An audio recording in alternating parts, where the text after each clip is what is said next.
today I'm going to be answering a common question that people oftentimes have about German Shepherds. And the question is, can you have a working line German Shepherd in a one-bedroom apartment?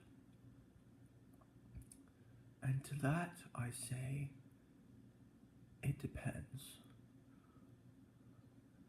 If by having the dog in a one-bedroom apartment, you mean keeping them inside all day, or God forbid, taking them out on a walk on a 6-foot tether for half an hour, or even just around the block, once in a while, and you think your apartment's not going to be completely destroyed, then the answer would be a resounding hell no.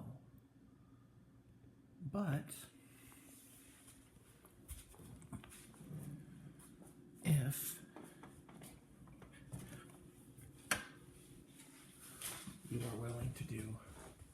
are willing to train your dog properly, you are willing to put some accountability on them so they can have the necessary freedom to fulfill their exercise needs, and if you're willing to get up every day early in the morning so you can take them out in a field to play and let them just be a dog, then the answer is yes. In my experience with this dog, in my opinion, you could have, pretty much with some exceptions, any dog at any location, provided that you're willing to meet that dog's needs, physical and mental. There's this myth going around that dogs need a lot of space and a German Shepherd needs a big home. That's not the case if you're willing to meet your dog's needs. But I guess you could say the vast majority of people aren't willing to get up at 6 in the morning or even before then, throw some coffee on, and then take their dog out to a field for an hour or even just like 20 minutes to play.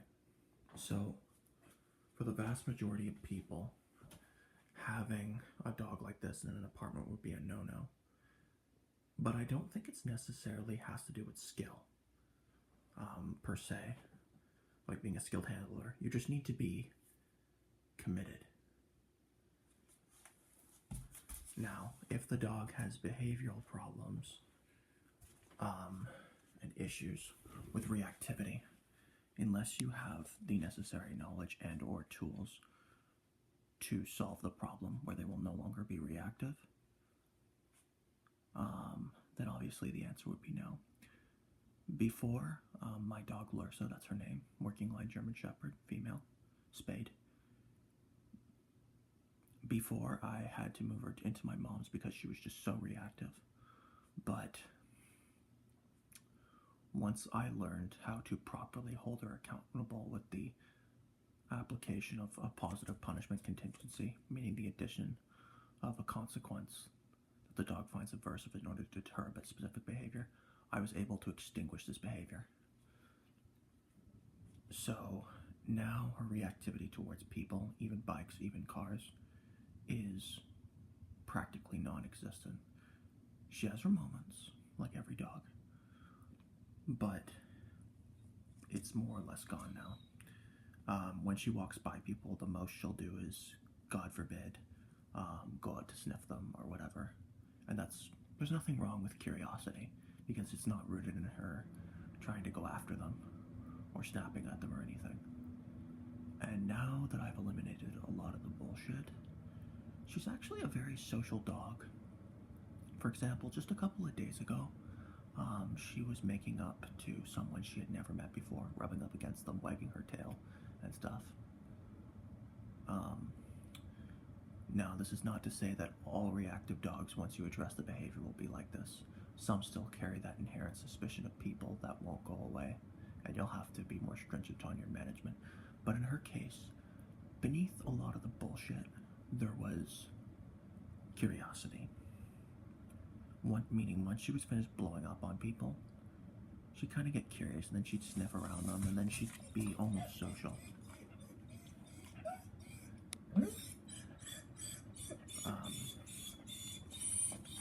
So now that the bullshit's gone, all you have is just a dog that, well, still has a degree of suspicion towards people. It's also very curious and potentially even very social, and is not aggressive towards people. You're a good dog. And ever since I went to Larry Crone's seminar,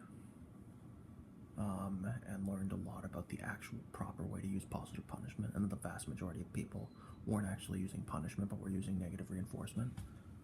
I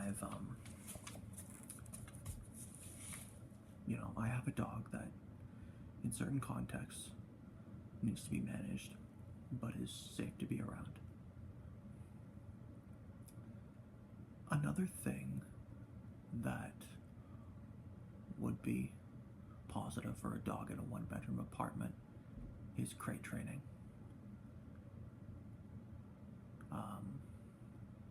This is so if you have a dog with some destructive tendencies, when you leave the apartment, you can just throw them in the crate and everything will be good.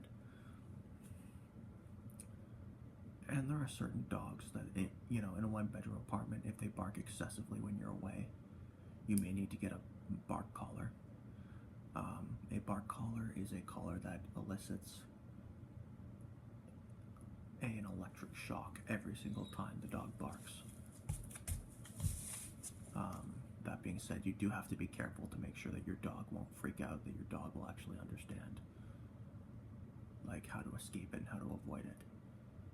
But I don't have to do that with Lursa because I'm in a very privileged position where I can just bring her over to, whenever I have anything to do or I can go anywhere, I can just bring her over to my mom's and I can leave her with my mom while I do stuff.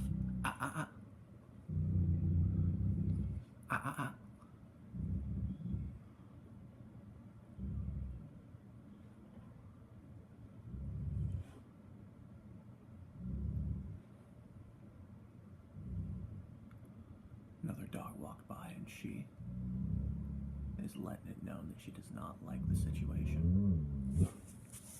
And she chose to disengage. Good job. Well, not good job for the barking. Good job choosing to disengage.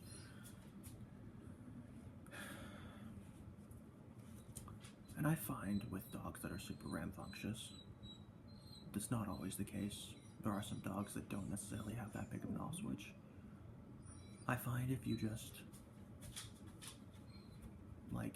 and if you don't want to use shock collars, what you can do is you can just get a 50-foot to 100-foot line, and then you can just take them to an empty field or whatever, and then you can let them be a dog and play with them. A lot of the bullshit will go away. It's like, the state of children and the state of dogs is very similar. We confine children to desks for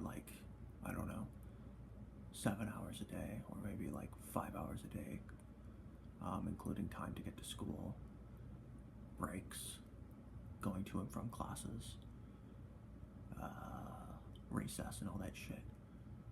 But nonetheless, we confine children to desks and we give them phys ed class once a week. And we expect them to just sit there like drones and listen to the boring ass shit that their teachers are teaching them.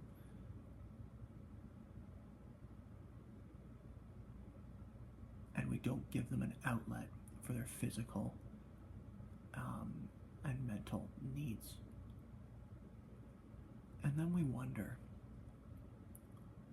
why kids act out or are rambunctious. And then we, say, oh, they need medication, right? And I'm not against medication for, things like ADHD and stuff. I'm just saying that if we met the needs of our children for activity, both physical and mental, and didn't confine them to sit in a desk all day, I think the amount of kids with so-called behavioral problems would decrease. And it's the same thing with dogs.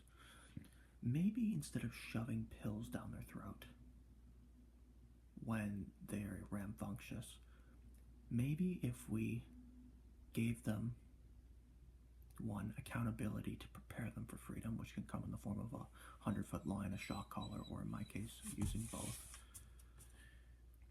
And then after I'm talking about dogs here, not children, not advocating putting shock collars on children, by the way. And then you give the dog freedom to, run around and be a dog.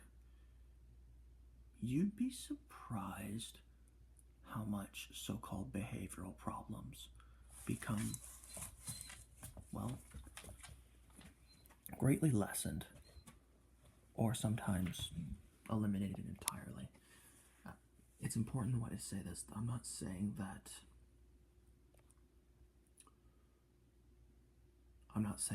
meeting a dog's exercise needs will inherently solve all behavioral problems. That's observably nonsense. But I'm saying it would help to reduce the severity, and it would help complement efforts to address behavioral problems. Your dog in a one-bedroom apartment can behave like she's behaving right now. She rarely, if ever, barks. She barks once a week at the most. She's calm as the sea right now. She's just chilling out, being a good girl. Oh, she's only being good because of the shock collar. In case you haven't noticed, first off, I've never once used the shock collar to correct her inside the house. If you've noticed, she's not even wearing any kind of collar. So given the fact that she's not wearing any kind of collar, any claims that I've made her collarize to a specific collar to make her think it's a shock collar when it's not, in order to get her to listen, are completely incorrect.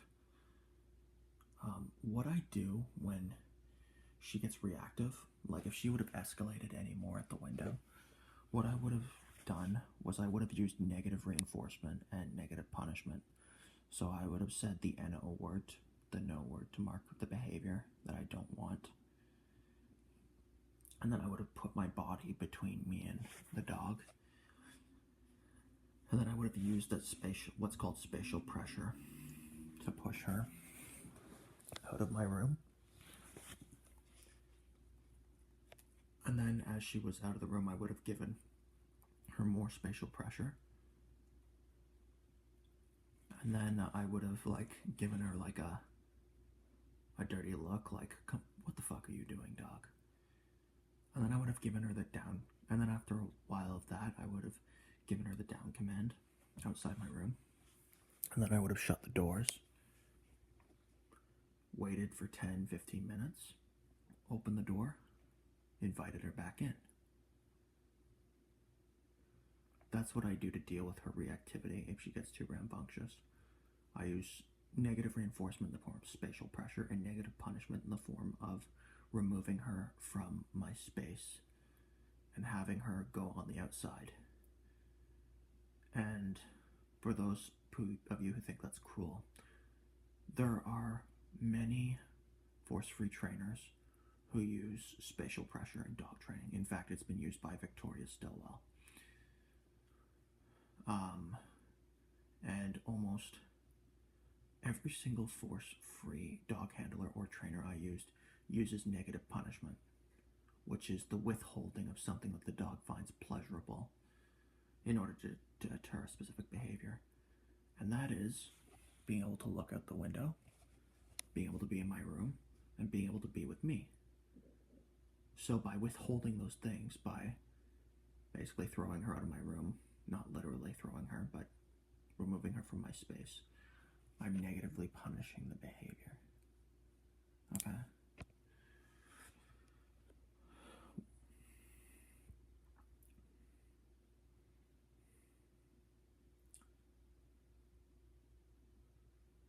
And yeah, so basically, if you are willing to provide for your dog's needs, both physical and mental, and you're willing to hold them accountable when they act up,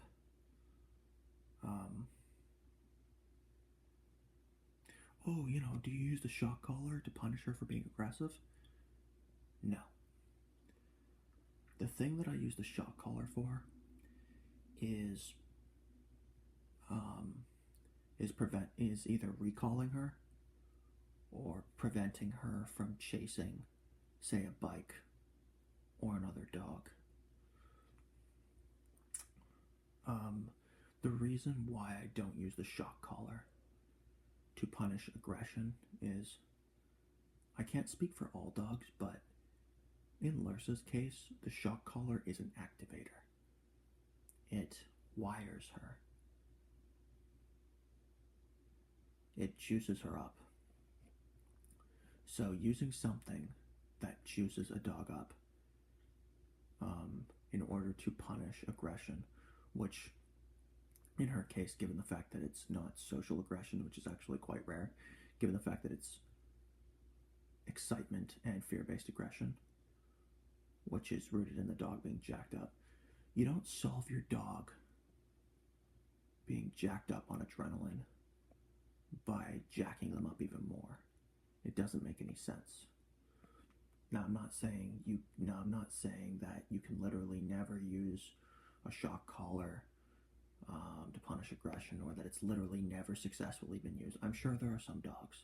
I'm just saying, for my dog personally, it wouldn't work.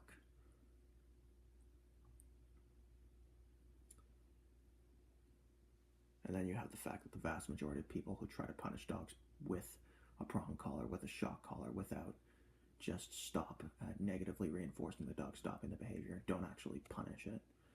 Then you have that fact as well.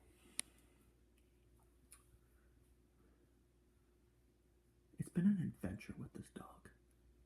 You know, I've had a lot of problems with her. But now, she's a happy dog. She's doing her own thing. She's thriving. And now I can finally actually enjoy my dog.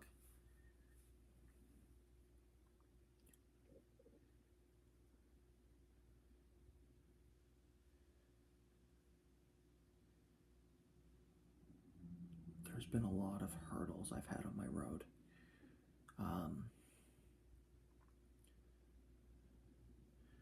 And there's still hurdles in my way. But I'm just glad that the worst of it is over. Because I was suffering, my dog was suffering. I was miserable, my dog was fucking miserable. And now it's over.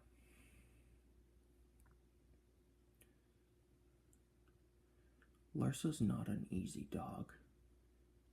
Now, she's not mean or anything towards me. She's never even growled at me. But she has a lot of deep-seated issues that, were it not for the knowledge of a very experienced and competent trainer such as Larry Crone, and were it not for the high degree of willpower that I have to implement what he tells me to do,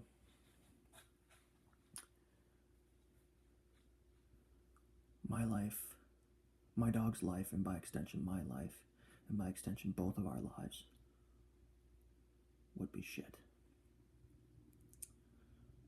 What I'm looking to be able to do is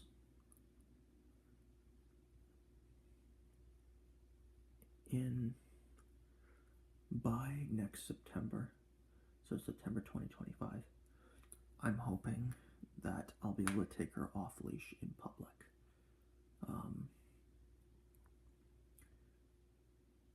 It may take a bit longer than that, but I figure if I do that, perhaps I can start, I don't know, maybe I could become a dog trainer or something.